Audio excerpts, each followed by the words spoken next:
Bismillahirrahmanirrahim. Assalamualaikum warahmatullahi wabarakatuh dan selamat sejahtera. Terima kasih saudara pengendali majlis yang berbahagia, tetamu-tetamu hormat, saudara dan saudari, seterusnya hadirin dan hadirat yang saya hormati sekalian. Saya ialah seorang guru. Pernah suatu ketika seorang murid saya bertanya kepada saya, "Cikgu belajar dengan siapa?" Jawab saya, "Cikgu juga punya cikgu." Dia bertanya lagi, "Cikgu kepada cikgu, belajar dengan siapa?" Jawab saya, "Belajar dengan cikgu yang lebih atas. Cikgu kepada cikgu, cikgu, cikgu, cikgu dan cikgu." Lalu saya terfikir, anak kecil ini benar-benar muskil. Siapa pemilik ilmu? Siapa pemula? Dan dari mana asal usulnya? Lalu saya tersenyum. Mungkin anak kecil ini berfikir cikgu tahu semuanya. Namun ular yang menyusur di bawah akar pun mungkin boleh hilang bisanya, apalagi jauh hari. Kadang-kadang tidak mampu mengenal mahikam. Demikian ma'rifat, demikian hakikat ilmu. Saudara dan saudari, ayo kita teroka bersama wasilah ilmu, cahaya kehidupan. Wasilah ditakrifkan sebagai perbuatan meneroka, mencari dan mendekatkan diri. Imam Al-Ghazali percaya binatang yang tidak berakal pun boleh dibentuk dan diajar. Ini kan pula manusia. Kerana itulah Profesor Dr. Said Naqib Al-Atas mentakrifkan ilmu sebagai ketibaan makna dalam diri yang menjadi asbab kepada perubahan seseorang insan. Saudara dan saudari, saya suka iftitahkan pengembaraan ini untuk kita berfikir seketika. Umum mengetahui syahid di jalan Allah merupakan nikmat yang teragung untuk menuju ke syurga. Namun, kenapa agaknya pepatah Arab pernah menukilkan tinta para ulama lebih berat timbangannya dari darah para syuhada? Kenapa agaknya antara yang warak dan yang berilmu, maka pilihlah yang berilmu menjadi pemimpinmu?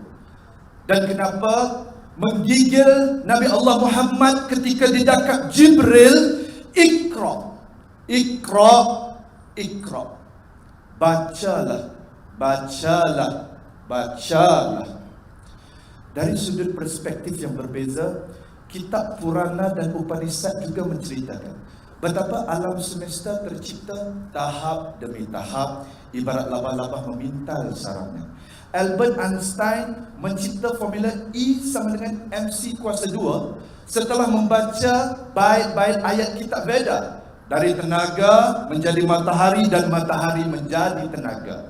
Malah dalam surah Al-A'raf dan Anbiya, Furqan dan Fusilat, Hud dan Hadid, semuanya terkandung firman ilahi tentang proses penciptaan langit dan bumi.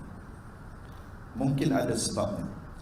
Mengapa surah Al-Baqarah, yaitu sapi betina, disusun sebagai surah yang terawal dalam Al-Quran, dan surah An-Nas, yaitu manusia, diletakkan sebagai surah yang terakhir di dalamnya. Simbolik penuh hikmah ini mengajar kita betapa di awalnya manusia umpama sapi betina. Namun selepas kita meneroka ayat demi ayat, helai demi helai, ilmu yang terkandung di dalam Al-Quran sempurna hingga ke hujungnya, barulah kita menjadi manusia.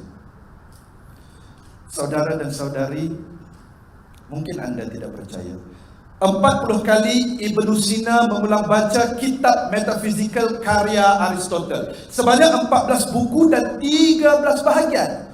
Malah Ibnu Sina juga telah berjaya mengarang 174 buah kitab sepanjang riwayatnya dengan hanya menggunakan pelepah kurma.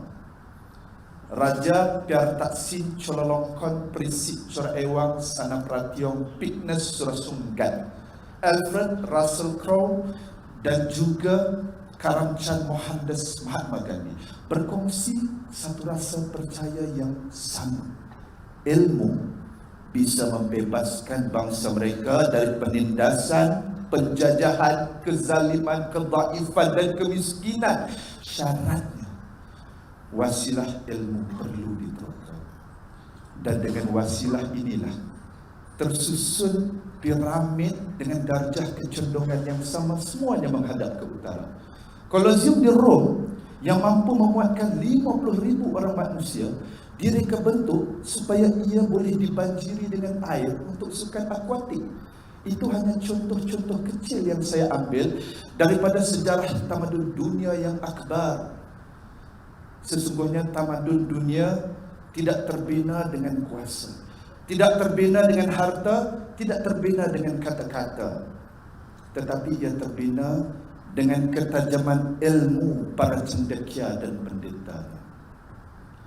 Saudara dan saudari, ilmu itu lahirnya mulia, namun bisa mati di tangan celaka manusia.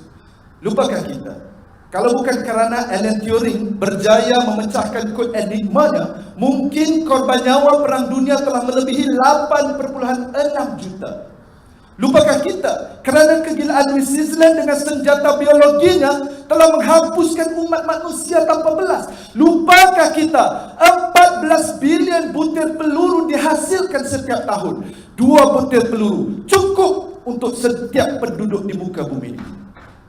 Maka benarlah, ilmu itu ibarat api.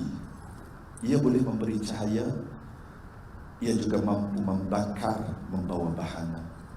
Jika tidak, masakan di Bahamas sudah ada yang berani mengaku Tuhan mencipta klon manusia Eve yang pertama. Ingatlah, walau sejauh mana ilmu kita teroka, kembalilah berpegang dengan surah ke-22 ayat ke-73. Wahai umat manusia, tidak sekali-kali akan dapat mencipta walaupun seekor lalat seandainya kamu berkumpul beramai-ramai untuk membuatnya.